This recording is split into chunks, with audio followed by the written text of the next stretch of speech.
ഇപ്പൊ നിങ്ങൾ പറഞ്ഞത് റസൂലുള്ളാഹിക്ക് ഖുർആൻ തരുന്നില്ല, നബിന്റെ കാലത്ത് പെണ്ണുങ്ങൾ പള്ളിയിൽ പോയിട്ടുണ്ട് എന്നുള്ളത് ഇമാം മുസ്ലിം ഇമാം ബുഖാരി മുദർജ ഹദീസ് കാണുന്നുണ്ട്.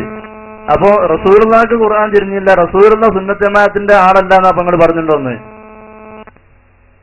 അപ്പറയുന്നത് ഞങ്ങളെ സ്വഭാവമല്ല, നിങ്ങൾക്ക് തന്നെ അറിയാലോ. എന്തായാലും നബി സല്ലല്ലാഹു അലൈഹി വസല്ലമ തങ്ങള് സ്ത്രീകളെ പള്ളിയിലേക്ക് കൊണ്ടുപോയത് കൊണ്ട് റസൂലുള്ളാഹി അത് അംഗീകരിക്കുന്നു. ഞാൻ ചോദിക്കട്ടെ നിങ്ങളോട്, ഞാൻ ഒരുപാട് ഹദീസ് നിങ്ങളെ മുമ്പിലേക്ക് ഇട്ടുതരാം.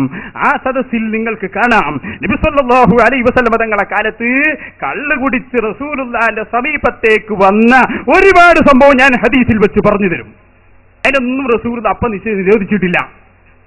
പിന്നെ പിൽക്കാലത്ത് കള്ള് നിരോധിച്ചു, അത് പാടില്ല എന്ന് പ്രഖ്യാപിച്ചു. പിന്നെ ആരും കള്ളു കുടിച്ചിട്ടില്ല, റസൂലുള്ളാഹി അത് നിരോധിച്ചിട്ടുണ്ട്. ഇതുപോലെ ആദ്യകാലത്ത് നടന്ന ഒരു സംഭവം അത് പിൽക്കാലത്തുള്ളതിന് തെളിവാകൂല. നബി സല്ലല്ലാഹു അലൈഹി വസല്ലം തങ്ങൾ കൊണ്ടുപോയത് മുഴുവനും ആദ്യ കാലഘട്ടങ്ങളിലാണ്.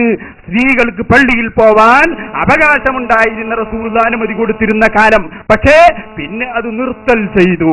വഖർന ഫീ ബുയൂതികുന്ന എന്ന ആയത്തോടെ ആ ഏർപ്പാട് നിർത്തി. പിന്നെ അല്ലാഹുവിന്റെ റസൂൽ സമ്മതം കൊടുത്തില്ലെന്ന് മാത്രമല്ല, നിങ്ങൾ വരൂ, ബഹുമാനപ്പെട്ട ബീവി ഉമ്മു ഹുമൈദിൻ സഅദി റളിയല്ലാഹു അൻഹാ റസൂലുള്ളാഹിന്റെ സമീപത്ത് വന്ന് ചോദിക്കുന്നു, നബിയേ, അങ്ങയുടെ ഈ പള്ളിയിലേക്ക് നാളെ മുതൽ ഞാൻ ജമാഅത്തിന് വരട്ടെ. അല്ലാതെ റസൂൽ എന്താ പറഞ്ഞത്? ഒരു സെട്ട് കെട്ടിത്തരാ, പരമാവധി സൗകര്യം ഒരുക്കി തരാ, നാളെ മുതൽ എല്ലാരും കൊണ്ടുവരണം, അത് തന്നെ ഔറത്ത് മറക്കാതെ വരണം. ഇതൊന്നും പറഞ്ഞില്ല. കാരണം റസൂലുള്ളാഹി മുജാഹിദല്ല, റസൂൽ സുന്നിയാണെന്ന് നേരത്തെ മുപ്പർ തന്നെ പറഞ്ഞല്ലോ.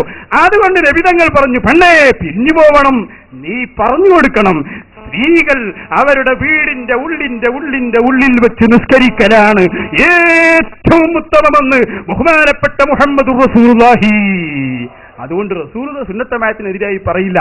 കാരണം നബി തങ്ങൾ സുന്നിയാണെന്നുണ്ടെങ്കിൽ നമുക്ക് ആർക്കും തർക്കമില്ല, എല്ലാവരും അംഗീകരിക്കുന്ന കാര്യമാണ്. അതുകൊണ്ട് റസൂലുള്ളാഹിയുടെ കാലത്ത് പോയി എന്ന ഹദീസിൽ കാണുന്നതൊക്കെ ആദ്യ കാലഘട്ടങ്ങളിലാണ്.